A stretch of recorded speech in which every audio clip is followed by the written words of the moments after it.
Good afternoon, folks, and welcome to today's webinar, Fostering a Culture of Accessibility in Library Technology Classes. Our presenter is Carlos Galeana.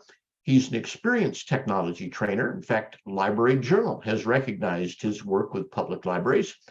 He enjoys learning about emerging technology, accessibility, digital well-being, and visual media.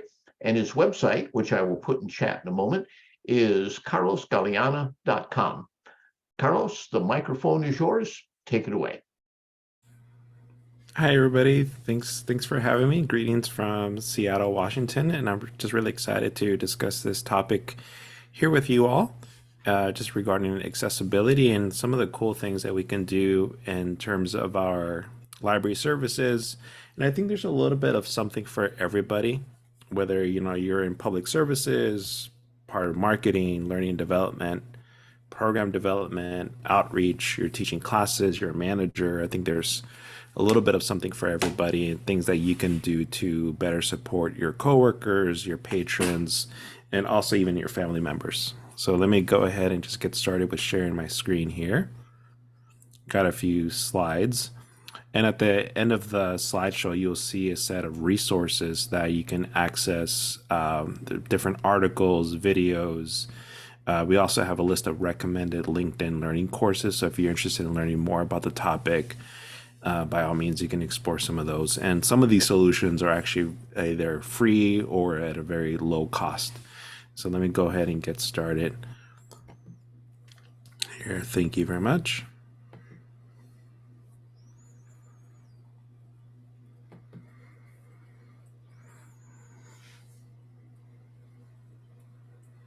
Great.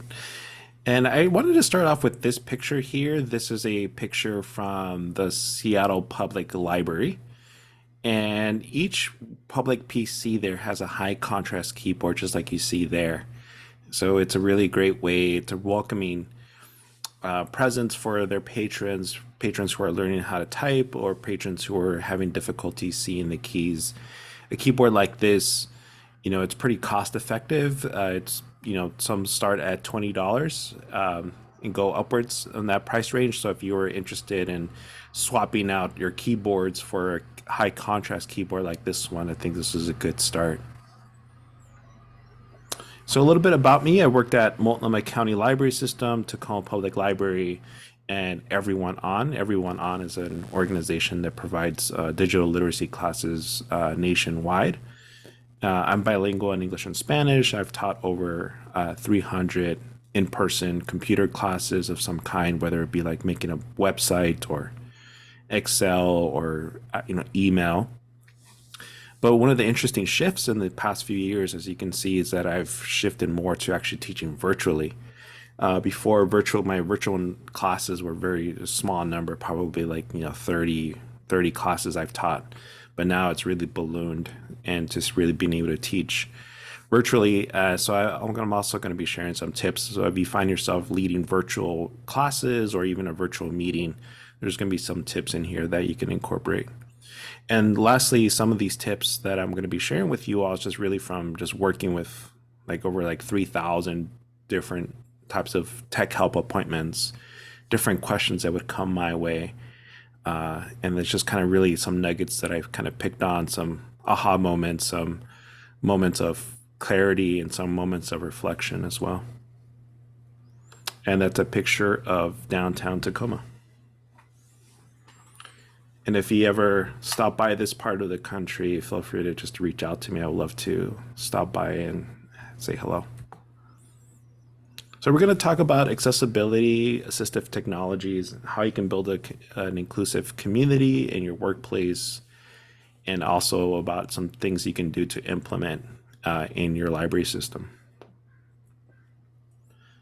Understanding accessibility. Everyone benefits from accessibility. You as the trainer, the presenter, the staff person, your client, your customer, your patron, your coworker, your family member, really everyone benefits from it. I'm going to show you some examples of what I mean. So kind of like my big moment came with this person that we're going to call Francisco. He was a patron who was applying for a job, and I noticed that as he was applying for this job, he was moving closer to the computer screen and his face was really close to it. And he was having a hard time. I noticed that he was having a hard time seeing the mouse cursor. And if you see the website, it has a white, kind of a white layout, white design. So he couldn't really distinguish the white mouse cursor with the white website. So that was kind of like this big moment for me to be like, oh, this gentleman is really having a hard time seeing the website and how he can apply for this job opening.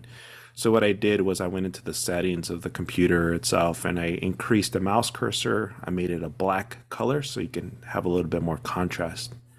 And with that, he was able to apply for this job.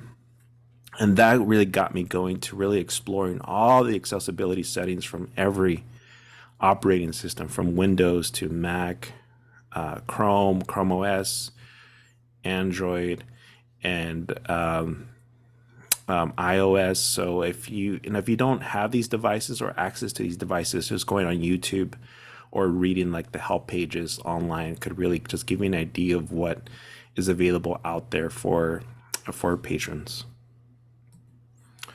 Now let's meet Jennifer. Jennifer introduced Bluetooth hearing aids to me. I've usually been helping patrons with printers and headphones and fitness apps and fitness watches, that kind of thing, to Bluetooth pair. But when she brought in hearing aids, that was like the first time I encountered it.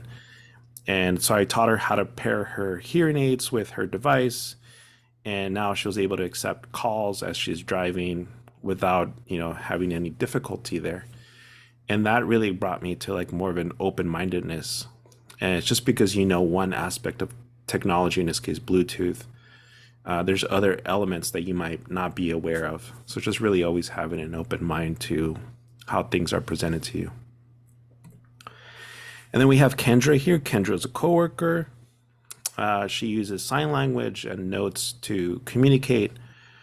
Kendra had a question about a workplace procedure, and in my role, I was kind of like clarifying that procedure with her. So we were passing notes back and forth. And then I was made aware that after you conclude the conversation, proper etiquette would be to discard the notes in the trash. And that honors confidentiality, but it also lets Kendra and myself know that the conversation has concluded. So in other words, instead of just leaving the notes there or just kind of walking away or keeping the notes, so to speak, the proper etiquette would be to discard them, put them in the trash, and honor that confidentiality between Kendra and myself. And that was something that, again, I didn't know about, but having that sense of respect and honoring her experience let me know that this is the right thing to do in terms of when we have a conversation together. So that's kind of accessibility in action. It could be, a change in your settings. It could be just communication between two people, and it could be just opening up to something that you were like previously unaware of. And I really like this definition. Accessibility means that all people can perceive, understand, navigate, and interact with electronic information, being active and contributing members of the digital world. Visual, auditory, physical, speech, cognitive, neurological disability should be taken into account when implementing accessibility measures. So when you're developing like a program, offering a class, onboarding a new employee, working with a coworker, those are all things that you should kind of really be considering as you support them and as you make an inclusive environment for everybody. And here are like really two questions you could start off. Does everyone here have what they need to participate?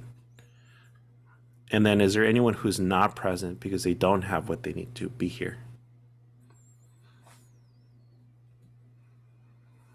So let's start off with assistive technologies, and my catchphrase or my motto is really think about just challenging the default. Be that person who is like creating like this challenge to what's presented in front of you and seeing if you can make it different for that patron or for that customer. So going off with the mobile devices, There's really many features, and really pleased to say that many of the technology providers out there, whether it be Apple or Samsung, have really pioneered their way across accessibility. So these are some of the features that I've kind of highlighted. Apple has the guided access, which is a really cool feature. Basically, what it is you could enter a code into your device, and it gives you access to the full device. But if you don't put in the code, it only shows you one app at a time. So this is a really great feature for someone, let's say, who has like tremors or difficulty staying on one screen, and could kind of like, it's really difficult to kind of navigate across from that app. Guided access really like locks the app, and the only way to get unlocked from it is to punch in a code.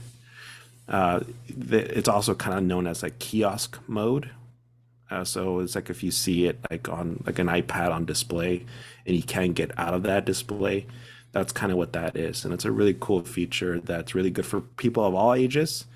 Maybe like someone wants to like just access audiobooks, and they don't want to be in like the internet or YouTube. So just having the audiobooks presented in guided access format only shows you the audiobooks, not all these other apps. And there's all kinds of cool features on other devices. Android has a high contrast keyboard that you can switch out on the text messaging. All you have to do is just go to the settings, go to accessibility, and look for the high contrast keyboard, and you could switch out the keys from having it be like a grayish color to having it be more like a bright yellow with a black background. All kinds of really features that are just kind of built into it. And again, a great place to start is if you are a just person just kind of going online and just going to the help page, and they just really get familiar with all the different features that are available for you.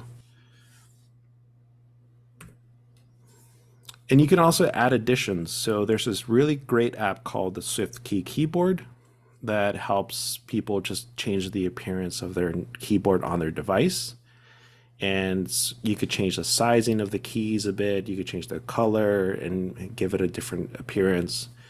And it's just a free download on your iPhone or your Android device. And it could really facilitate how people use the keyboard in case they're not feeling really comfortable with the keyboard that comes with their device. So in terms of your public PCs, and this one is kind of really for staff and for managers and also for like anyone in the IT department, is that you could really make some significant improvements. So for example, is installing high contrast keyboards on each workstation. If you can't do each workstation, designating two or three workstations would be ideal. Is that you automatically set the mouse cursor as a larger setting. So have the cursor already be by default when they log in, be larger, and have the display settings be a little bit larger. That way a patron is seeing it just at a larger setting.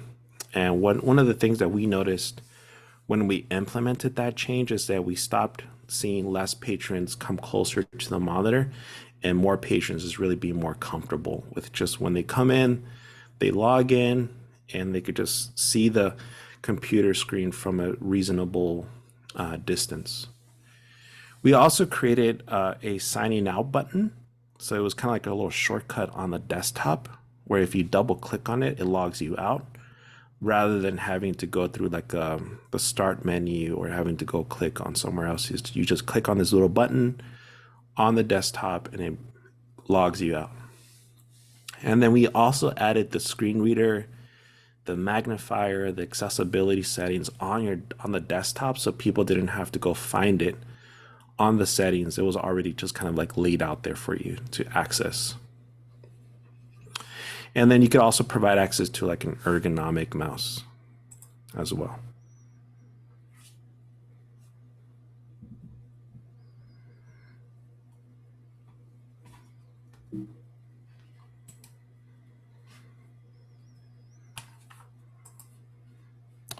Stylus pens. Stylus pens are really great, like addition for just really everyone. Just having them be available is a really great start. And really, for our folks in maybe like in marketing, you could even purchase a couple of styling pens. You could put your logo on the styling pens, and then you can have them be given out to patrons and to staff.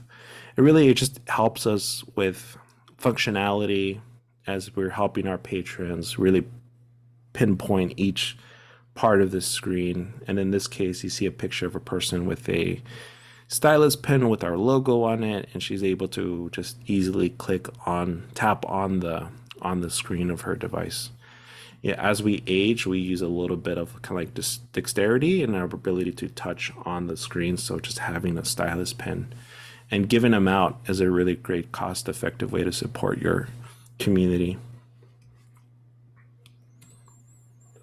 As I'm sharing these examples, start thinking about ways that you can incorporate ways of technology, ways of small changes that you can implement in your workplace. And if you have any examples, go ahead and pop them in the chat here. And we'll pause here for questions in a moment. Another important thing about accessibility is giving people choices. So one setting that is accessible to one person or one group of people might not be accessible to other people.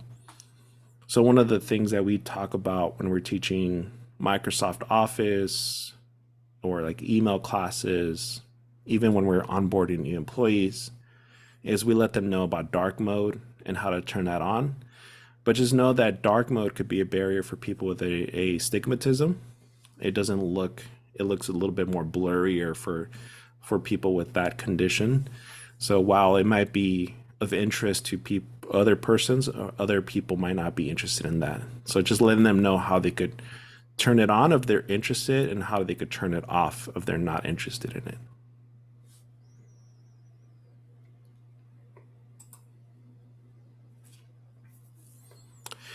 Teaching in person and virtually. So one of the other things you could do in terms of whether you're teaching from inside a classroom or you're leading a meeting is you could also use a magnifier.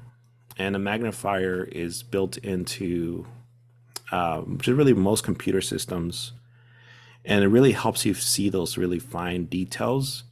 When we share our screen, some of those icons look a little bit blurrier, and it's really hard to kind of demonstrate what you're kind of clicking on, especially if you're using like a projector. So if you turn on the magnifier and then move the magnifier to that specific area that you're trying to show where you want people to click, that could really help just kind of get everyone on the same page as you.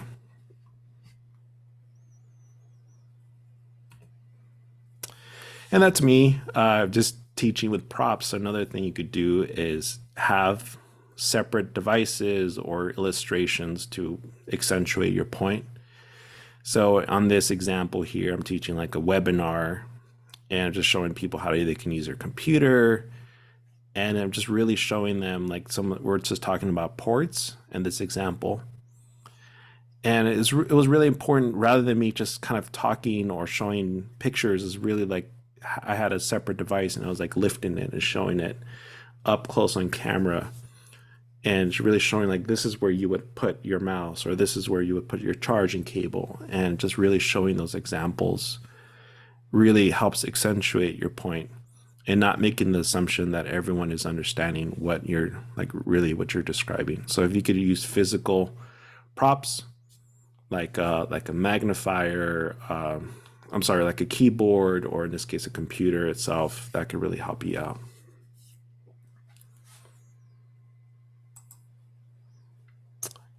Speech to text and word processing. So if you're ever teaching something like on Microsoft Word or Google Docs, you're teaching how to use word processing, even as you're welcoming new employees, teaching them how they can use dictation on Google Docs is called voice typing. It really could help someone just really save time in terms of typing with their hands and really just dictating their thoughts and their statements. I've noticed that it really helps people who may speak English as a second language, because it could also they might be able to speak the language, but maybe not feel as confident typing out the language. So speaking it out could really help, especially with like difficult words. And then Google Docs and other platforms also have it in multiple languages as well. So if they were speaking in Spanish, they could speak it in Spanish and it would be typed out in Spanish as well. So that's another great feature for folks to kind of explore.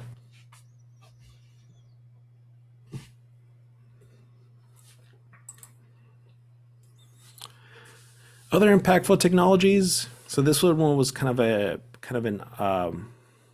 it really opened my curiosity here, was Alexa or just other voice activated tools. And I have a friend, he uses a device like that just to kind of play music and just kind of get the weather, that kind of thing. And but I noticed that it was really also helpful for people who are experiencing low vision at home, and it could really improve their quality of life. So while from my point of view, I was thinking of it more of, oh, playing music and just, learning about the weather. It really could help patrons and other individuals, just feel more comfortable at home. And then this is, when we talk about other technologies that we probably don't have access to at the library, this is where you can start thinking about other resources. So an example could be, let's talk about consumer reports. Let's see how we can help you make an informed decision so you can make the best possible purchase if you were interested in making that decision for yourself. Is showing patrons how they can access the resources in your library to make a purchase like that if they were interested in doing that. So I'm going to just pause here before we get into building an inclusive community. And there's a few questions that I'm just going to go ahead and read out.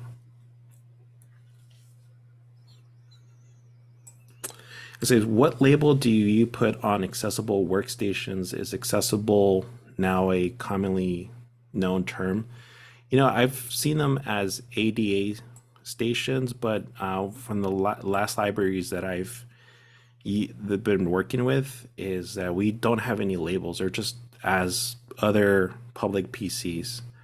So they're all basically the same layout, same keyboards, same settings, and they're in the same place essentially. Everything is really, like, in that sense, it's accessible. So we don't have any particular designation for that. But I've seen them referred to as an ADA workstation or the accessibility workstation. But for our purposes, we didn't even create a label for them. They're all the same. And does the magnifier follow your cursor, and can you adjust the size? You're actually kind of, in regards to the magnifiers, you're actually pushing the magnifier, so to speak. So you're kind of like moving it. As you move it, you're moving the magnifier with you as if you had like a magnifying glass. And can you adjust the size? You could zoom in to finer details, or you could kind of like zoom out as well. Do you have any thoughts? Going back to the magnifier, I would say that it does require practice. So if you've never used a magnifier before and you're going to do it for the first time, just practice. So when you are presenting and using the magnifier, you are more comfortable with it, because it does get a little bit of getting used to. Do you have any thoughts on whether Alexa or Google Home is the most useful of intelligent assistants for home use?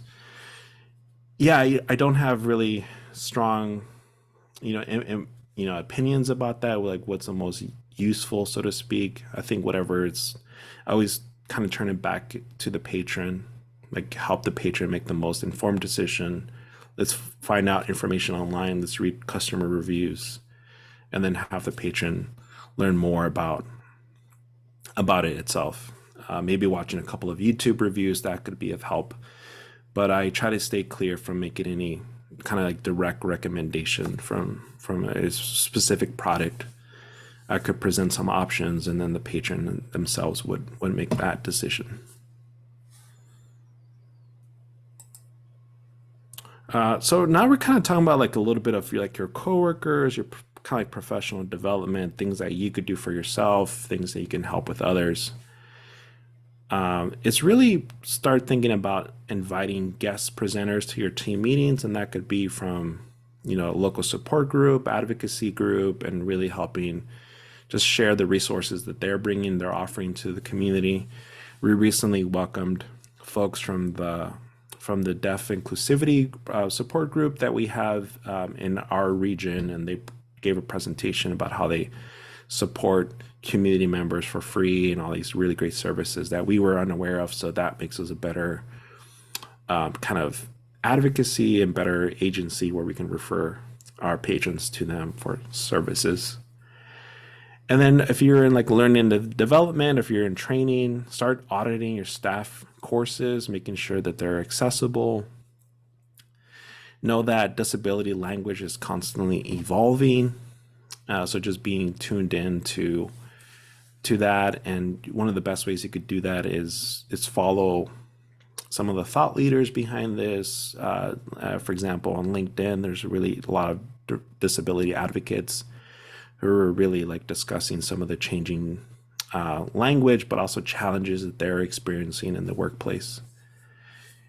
Being just more than awareness is required. Is that you need action. You actually need a plan rather than just taking a class and just being aware. Is that you need to have some steps behind what you're going to do next. And one of the great things is if someone is, let's say you have a staff member who's promoting to start assisting customers or patrons in person or in the public, such as like the reference desk, or even if they're a brand new employee as like a reference librarian, is that part of their training, aside from like intellectual freedom and aside from collection development and aside from customer service, is really making sure that they have a solid foundation of what is assistive technology. And better yet, if your organization could pay for a class in ASL, maybe sponsor a class for 1 or 2 employees, 4 employees maybe, is that you could start building some kind of like a little cohort of folks who are really skilled in that area. So the more your organization can invest in that training, that would be even better. So when I was training new employees who are kind of moving on from like the circulation aspect of work to like reference to management, all of them had to have that assistive technology training as part of their onboarding experience. Outreach is super important, and this is where you learn new things. I have a picture here of a plate. So one of the gentlemen in the low vision support group showed me this plate that they use at dinner time. And the plate has this diagonal kind of slash there. Half of it is a dark black color, half of it is white, and it really helps him see food like that is in white color, like cauliflower or mashed potatoes. So when his food is placed on his plate, he's able to see that better. And something like this is a really simple change for this patron, and I was completely unaware of it, and it was really great that he was able to show me that. And I only learned that by stepping away from the library and going off to do outreach. So learning these really interesting, innovative ideas of how these small changes can impact the community, in this case the low vision group, was really great experience for me. So you could do that by engaging support groups, community organizations, learn about what services they're offering, see if you can invite them to the library. Maybe they could make an event. Maybe they could do a presentation for your work group. Just know that it's not their job to educate staff. Staff need to educate themselves, or the organization needs to provide opportunities for them to get education. But the onus is not on the community members to educate them on what it means to be experiencing low vision, for example. I would also encourage you to see if the state library, or wherever you are located, in this case Florida, is to see of what kind of services they offer. Our state library system offers talking books and has a really extensive library of talking books. So that was a really great partnership that we could develop with them. So here are some 10 ways that you could really be an accessibility ally. I'll just kind of pause there for a sec. And then I just wanted to see if y'all could type in the chat, what are some ways you think you could start being a better ally, a better supporter in the workplace? And I'll see if I could read some of those out loud. One of the things that I've always really been working on is just really know that it's really not of, just really avoiding assumptions and really just going in with an open mind, is really supporting accessibility where you can. And some of these examples that I'm demonstrating are just really small examples that you could really provide, right? Is really small changes and then leading to these big impacts. One of the things on the chat I noticed is just being a better listener and not judging.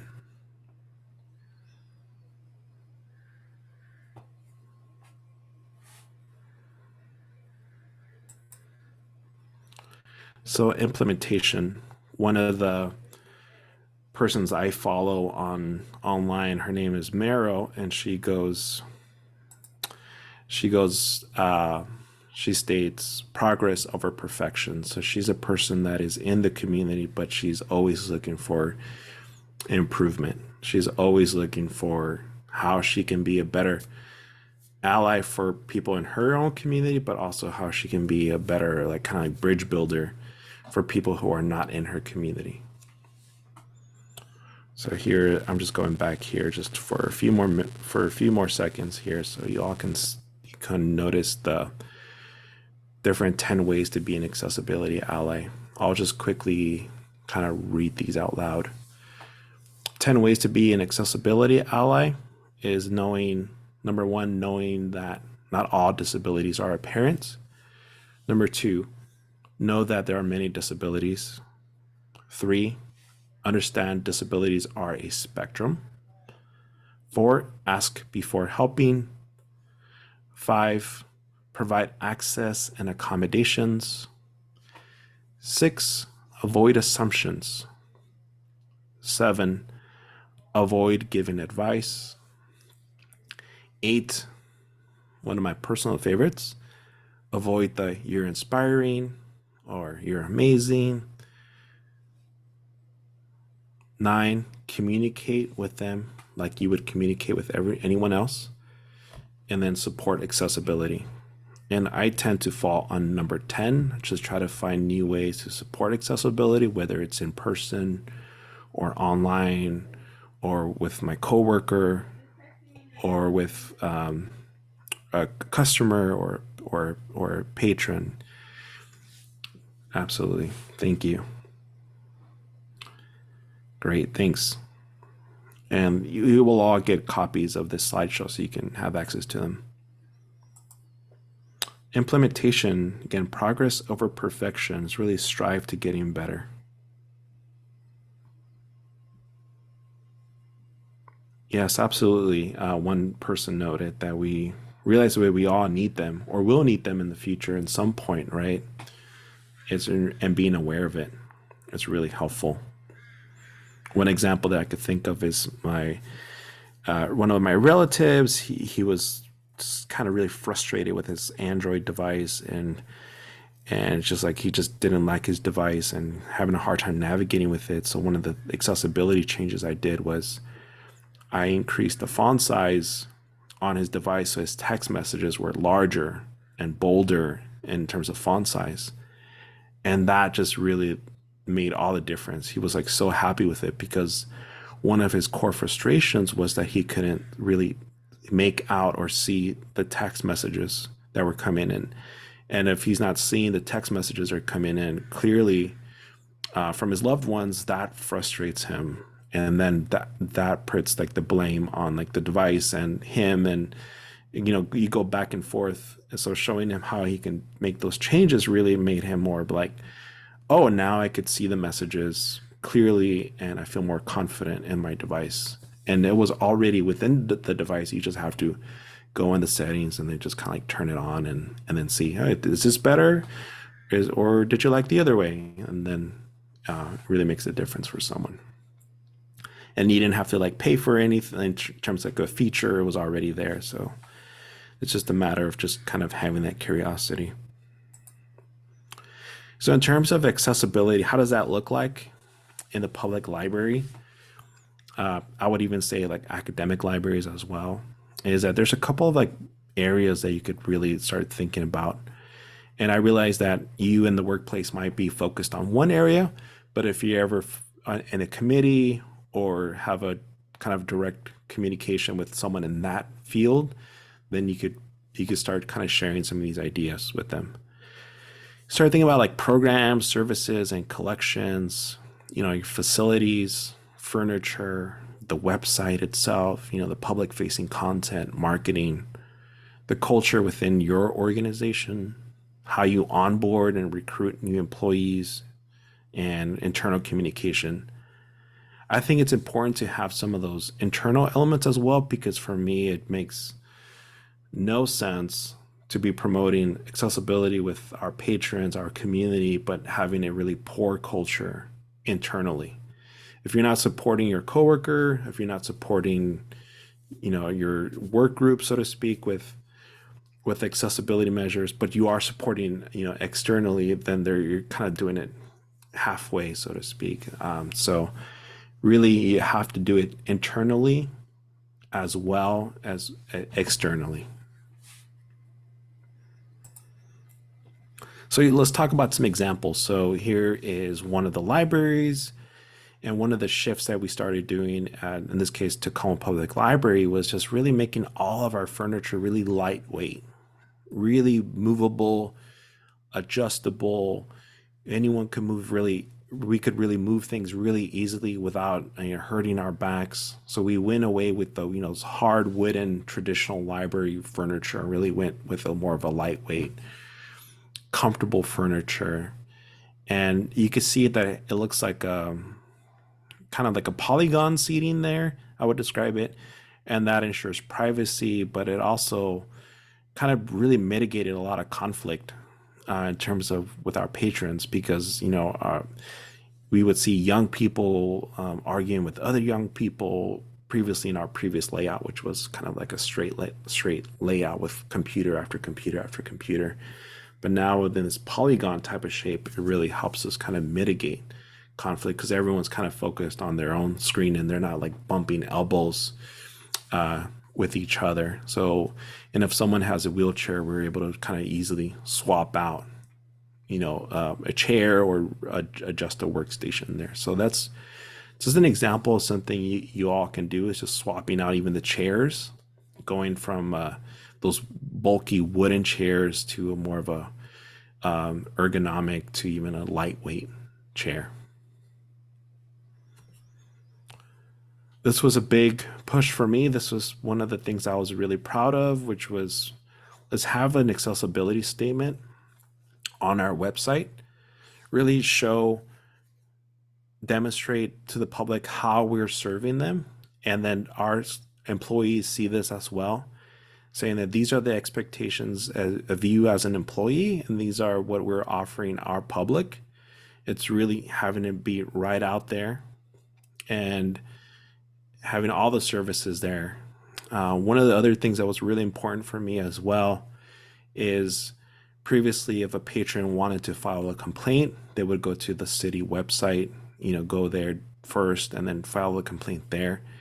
Now we have the link to file the complaint here on the accessibility website, web page, excuse me. So if someone was concerned about a service, or if we're not meeting a certain standard, they could do it there directly. So just really summarizing how you're helping the community, what measures you're taking, but also that lets staff know that these are the expectations, that you're expected to know more about accessibility, assistive technology, and these are the services that we're providing others. You can update your library programming description. So on Multnomah County, they have this message: all abilities are welcome. For disability accommodations, call this number. Here's an email 2 or 3 days before a program. It's really letting your community members know that if they're requesting any accommodations, an interpreter, to call this number or to email a few days in advance. It's really important that when they do reach out to you or this email, is that there is a plan in place to implement that. When we get this message, there's someone who's taking care of it, but also there's a backup person. So in case that person goes on vacation, that they can still monitor that inbox. So here are other ways you can support staff, whether you're a manager or you're an HR or you're just a presenter. Is, a great way is for job candidates to get access to the interview questions beforehand. It could be a couple of hours. It could be a day. I don't, from my point of view, I don't like the point of view of, job interview being like a quiz or a test of some kind. The more you give access to the interview questions, then the chance are of that it really helps people who are neurodivergent, people who of all abilities are able to process the questions and really give it some thought. And also give them the chance to make accommodations as well, rather than just scheduling the interview or scheduling the meeting, and then at that point finding out that there's some accommodation that would have helped them be successful. For internal communications, really having clear directions, visual aids, these are like tip sheets, offer clarification opportunities. People can respond via email or phone call if they need some clarification, or even like a handwritten note, like my previous example from Kendra. And have everything be in a larger font size. So when we did our all staff meetings agendas, the agendas were all in a larger font size rather than the 10 point or 11 point font. We were really going for like a more of a 16 point font in our agenda. So when we were presenting and people wanted to print the agenda, if they wanted to, they had access to a larger agenda. Provide context for your calendar invites. Let people know where you're meeting, if you're meeting virtually or you're meeting at a certain room. I would suggest camera-free meetings as well. Notice this could be done, a certain part of the meeting in terms of, especially if it's like a longer meeting, like a 3-hour meeting, a big training, is that you can have them be camera off. It gives people a chance to focus, and being on screen, on camera all the time is just could be really difficult for a lot of our coworkers. When you're screen sharing, zoom in, zoom out as needed. Turn on video captions if you're going to show a video.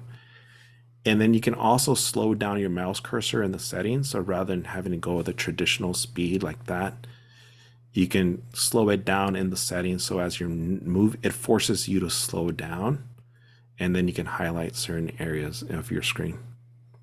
And then after the meeting, just give people the chance to respond via email or phone or any ways that they feel comfortable communicating with you. So you also have to set standards.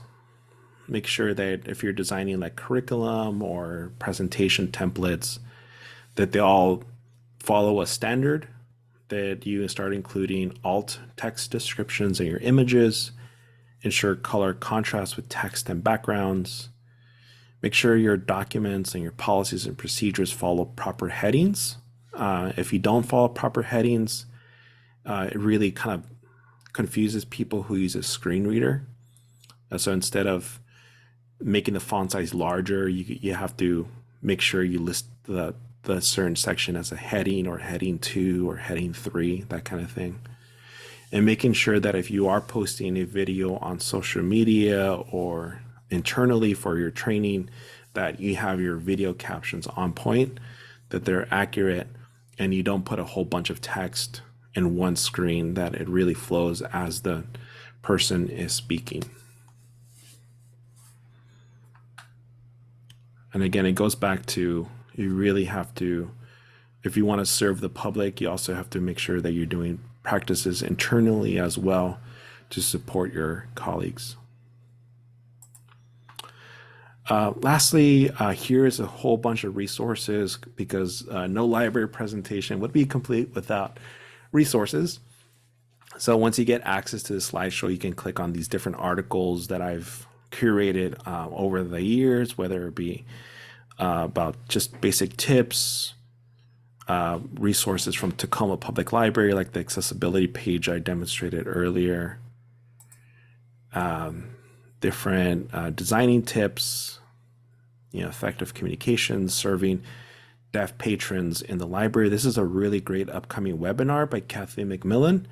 I strongly recommend that you either attend this webinar or future iterations of that webinar. It's a really informative. She shows you basic ASL, but also some best practices on how you can better serve patrons.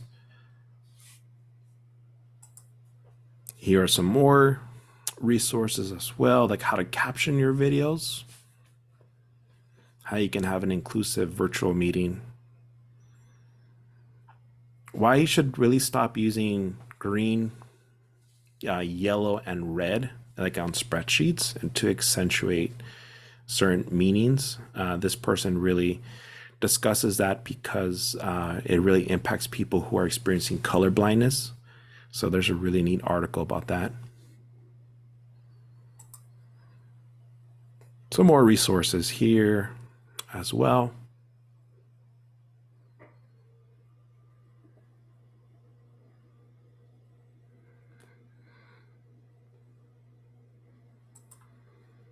And then I have a list of recommended LinkedIn Learning courses that can really help your learning.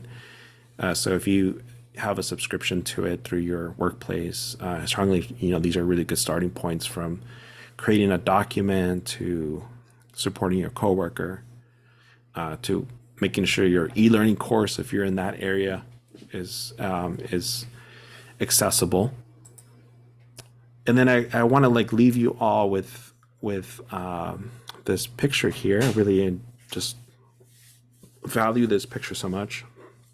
This person wrote, I wrote to this person, thank you for coming to my class. She brought this called Boogie Board, where it's you write on it and then you press a button and then it erases your message, and then you write a new message and you press it and then it erases it. It's the same thing as if passing a paper note to it, and her and I were communicating, and it was really helpful to have something like this. And it was just really a reminder that to slow down and to really listen to what the patron was telling me. So I just really wanted to share that picture here of this boogie board.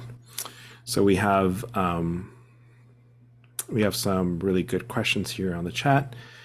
What are some groups that assistive technology is leaving out? Which ones are the hardest for us to reach? In terms of assistive technology, it's hard to say in terms of having a comprehensive landscape, but one of the things that it's kind of always bugging me is captioning. For me, I think assistive technology and captioning could always be better, especially in meetings. I've noticed that there's still a lot of inaccuracies there as well, and it's really hard to be having an inclusive meeting when people's who are in the meeting, their names are being mistyped or miscaptioned. So I think we have a long ways to go there as well. And I think some of the hardest people for us to reach in terms of libraries and just organizations in general are people who really don't have access to technology, people who are unable to move, who go to a certain place. And that's why outreach is a really important aspect of serving the community. So in terms of having people the ability to own their own, say, computer, Windows computer, digital access, digital equity is still a major barrier for many people across this country. When you recommend camera off meetings, are you suggesting video off for everyone or making it an option for anyone who prefers that? I think a little bit of both. I think what I'm saying, camera off meetings, I'm saying that people who want to be off camera, they can be off camera. But I also appreciate the fact that there are some meetings that would warrant, or would be preferable if everybody was on camera. Those tend to be smaller group meetings, so like 5 people or less generally. But if it's like a 30-person all staff meeting, 60 people, having them camera off is probably best to avoid all that overload of sensory overload. But I'm also saying that I wanted people like start having this more trust in the workplace, that if someone needs to be off camera or they want to be off camera, that they can be off camera and not have it be this big thing. I used to work in a place where our director was really stringent on everybody being on camera, because that for her demonstrated that everyone was engaged, but in reality that was just really making it hard for everyone to concentrate. I like to be off camera because I like to just take notes, ponder, listen, reflect. Because I'm off camera doesn't mean that I'm like off somewhere else. Sometimes I need to stretch, sometimes I need to stand and think. I don't need everyone to see me standing and thinking and making all that kind of pondering out loud, so to speak.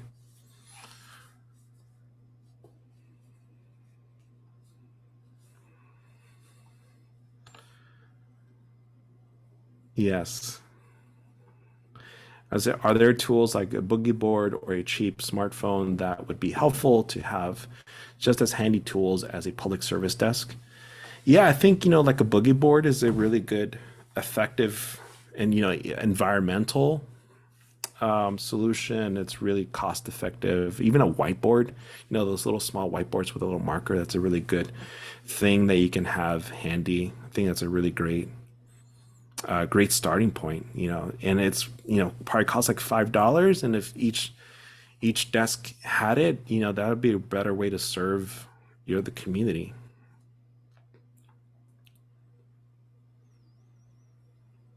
Awesome. Some really great comments here. Thank you so much. So what I would like to just to do quickly here is I'm just going to do a quick screen share.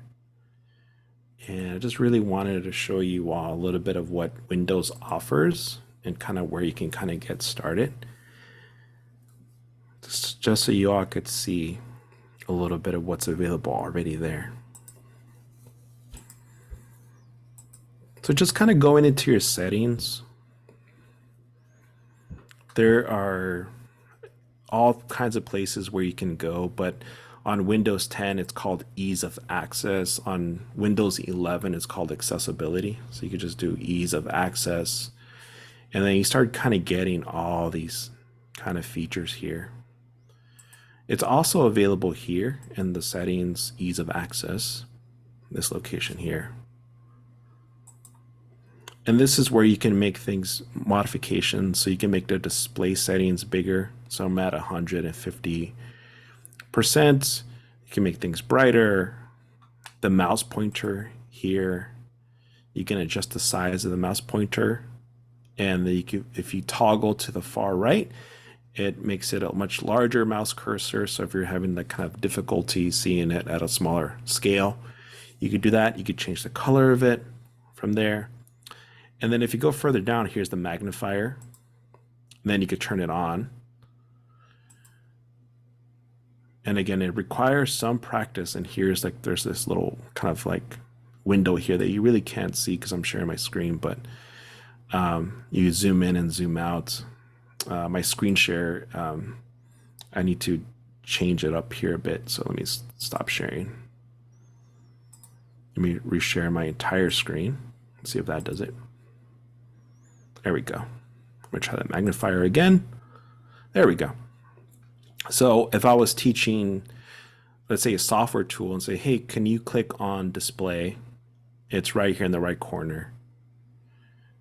And this is the little widget here. And then you could zoom in and then you could zoom out. And again, it requires some practice, so make sure you practice before you do all this. You could just turn it on and off there. Here is the narrator. So this is the screen reader. This could be really useful. And here are some other settings as well. One of my favorite techniques under the mouse cursor is if you go to the mouse pointer, additional mouse settings, and then you could do mouse options, actually, mouse options, right? There is pointer options, and I love this feature down here. It says show location of pointer when you press the control key. So what that means is that when I press control key on my keyboard, you start seeing this little ring. So when I say click OK and you press this little ring, people would see where you're clicking on. And then this is where you would control your cursor speed, so make it slower. So as you're navigating, forces you to slow it down as a presenter, and you're not being so jumpy with your cursor there. On Edge, when you go on to a website, so like this one here, Book Riot's a perfect example. Many of us probably have been to it. There's a lot of ads on here. So on Book Riot, if you do a right click and then you could do the translation button here, instant translation. You could do the read aloud option as well. And right up here, it's kind of hard to see, but there's like this little open book icon. So I'm going to do the little control so you guys can see it. You all can see it. What the book icon does, it takes out all the ads and makes a website like this a whole lot easier to see. And you can have it be read out loud to you. You can change the text preferences, make it larger, smaller. You could change it to like a white background. You change everything on here, the way the text is appearing. And then you can just click on that to turn that off. So let's try that again. It's not showing the whole article here. So I don't know what there's a challenge there, but so yeah, it requires a little bit of experimentation, as you can see. There is, yeah, so there's a zoom function there in the screen magnifier under the view options. Thank you for pointing that out. Awesome. And even though I just demonstrated what you could do on Windows, you could do really similar things on a Chromebook. You could do similar things on a Mac computer. So it's just variations of it. They're not all in the same place, but you can kind of poke around and then you can, magnify things. You could make your mouse cursor larger, things like that. Really great questions. Any other closing comments as we wrap up?